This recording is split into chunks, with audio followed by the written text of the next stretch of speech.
Halo teman-teman semua, selamat datang kembali di channel Viral Sosmed, di ruang perenungan kita. Ini adalah video bagian ke-37 dari playlist Seni Melepaskan Beban Batin, Letting Go. Mari kita mulai.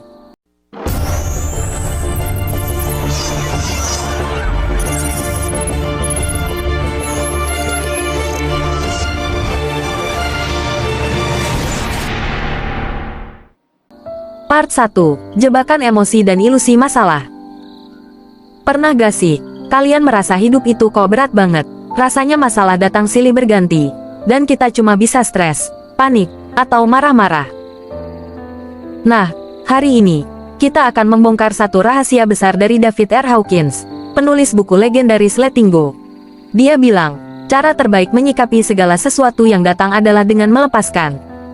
Kenapa? Karena selama ini, tanpa sadar, kita terjebak dalam dua pilihan yang sama-sama menyiksa, menekan atau menolak perasaan. Kalau ditekan, suatu saat pasti meledak. Kalau ditolak, dia justru akan hadir lebih kuat. Sesuatu yang kita tolak, lambat laun, akan menggerogoti dan menghantui kita. Hawkins punya punchline yang menohok. Banyak orang tidak hidup di hidup ini, tapi banyak orang hidup di kepalanya. Pikirkan ini baik-baik, sebagian besar masalah, kesulitan, dan kesengsaraan hidup itu, adanya cuma di kepala kita. Itu semua ilusi yang diciptakan oleh pikiran, perasaan, emosi, dan memori yang kita putar terus-menerus. Kita terlalu sibuk dengan isi kepala sampai lupa menikmati kehidupan. Dan ternyata, ini bukan cuma soal mental loh. Hampir semua penyakit fisik dan mental, mulai dari yang kecil sampai kronis, itu disebabkan oleh emosi-emosi negatif yang terpendam di alam bawah sadar. Begitu emosi itu dilepas, diserahkan, dan diikhlaskan, kesembuhan bisa terjadi dengan sendirinya. Jadi, intinya, kita akan belajar mekanisme diri untuk benar-benar pasrah dan ikhlas. Bukan cuma sekadar ucapan, tapi sebuah metodologi yang bisa kita praktikkan. Part 2. Anatomi emosi dan kekuatan awareness. Coba kita pahami diri kita sebagai sebuah teknologi paling canggih di semesta. Tapi kalau kita gak tahu cara pakainya, sayang banget kan? Menurut sains, kita ini murni energi. Setiap energi pasti punya vibrasi dan frekuensi. Kemana kesadaran kita mengalir, energi akan mengalir ke sana. Pernah merasa gampang marah, benci, atau iri terus-menerus? Itu karena kita terus-menerus memberikan power, seperti memberikan listrik, ke area emosi negatif itu. Dan yang menarik, banyak dari kita melakukannya secara otomatis, tanpa sadar. Inilah kunci utamanya, bedakan antara mind dan awareness. Bayangkan mind pikiran kita ini adalah sebuah rumah besar dengan banyak kamar. Ada kamar benci, kamar sedih, kamar bahagia, kamar cemas, kamar marah. Awareness kesadaran kita adalah penyaksi, yang bisa memilih masuk ke kamar mana. Saat emosi datang, jangan pernah berkata, aku adalah marah, atau aku adalah sedih. Tapi katakan, aku sedang menyadari keberadaan marah, atau aku sedang berada di ruangan sedih. Dengan begitu, Anda melepaskan identitas dari emosi itu. Anda bukan emosi itu, Anda adalah penyaksi yang bisa memilih. Anda bisa memilih untuk tidak berlama-lama di kamar yang tidak Anda inginkan. Ini adalah kunci untuk tidak menjadi reaktif. Dan tolong, mulai sekarang, sering-seringlah menekan tombol pause dalam diri. Tidak semua chat, tidak semua postingan, tidak semua omongan orang harus Anda tanggapi. Tidak semua sampah harus Anda masukkan ke dalam diri. Kenapa? Karena setiap respon reaktif itu, ujung-ujungnya akan membebani diri Anda sendiri. Part 3. Amarah, kebanggaan, dan bahaya pengorbanan diri. Sekarang kita masuk ke akar masalahnya, amarah. Dalam skala kesadaran, amarah level 150 memang lebih baik daripada rasa bersalah level 30 karena amarah masih punya energi untuk move on. Tapi amarah adalah pintu gerbang menuju kehancuran jika tidak dikelola. Amarah itu punya akar yang sangat dalam, yaitu kebanggaan atau pride. Kebanggaan ini seringkali termanifestasi sebagai keinginan untuk diakui dan dihargai. Dan salah satu sumber kebanggaan terbesar adalah self-sacrifice, alias pengorbanan diri. Pernah merasa, aku sudah bekerja keras untuk anakku, kok dia enggak nurut? Atau aku sudah beres-beres rumah seharian, tapi suamiku enggak muji sama sekali. Saat kita melakukan sesuatu dengan perasaan mengorbankan diri, itu artinya kita sedang menabung amarah di masa depan.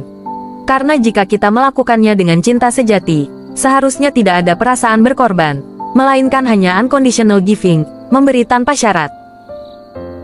Kalau kita berkorban, kita sedang memasang jebakan harapan. Saat orang lain tidak memenuhi harapan itu, amarah akan meledak.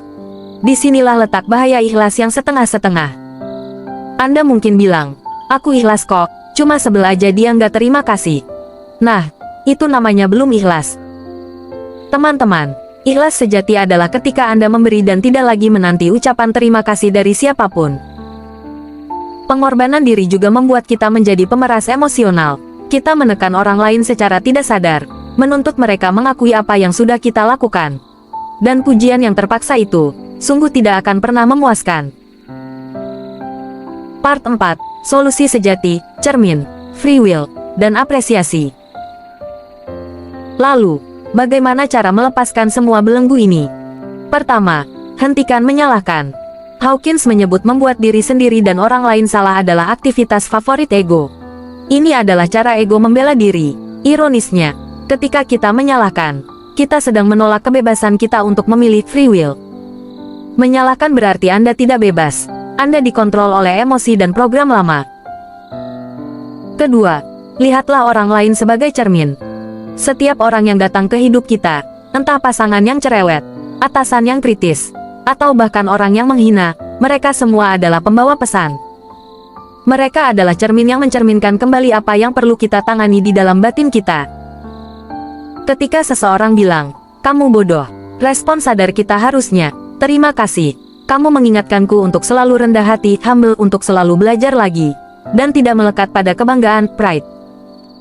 Dengan begitu, cacian atau hinaan orang justru menjadi peluang pertumbuhan spiritual bagi kita.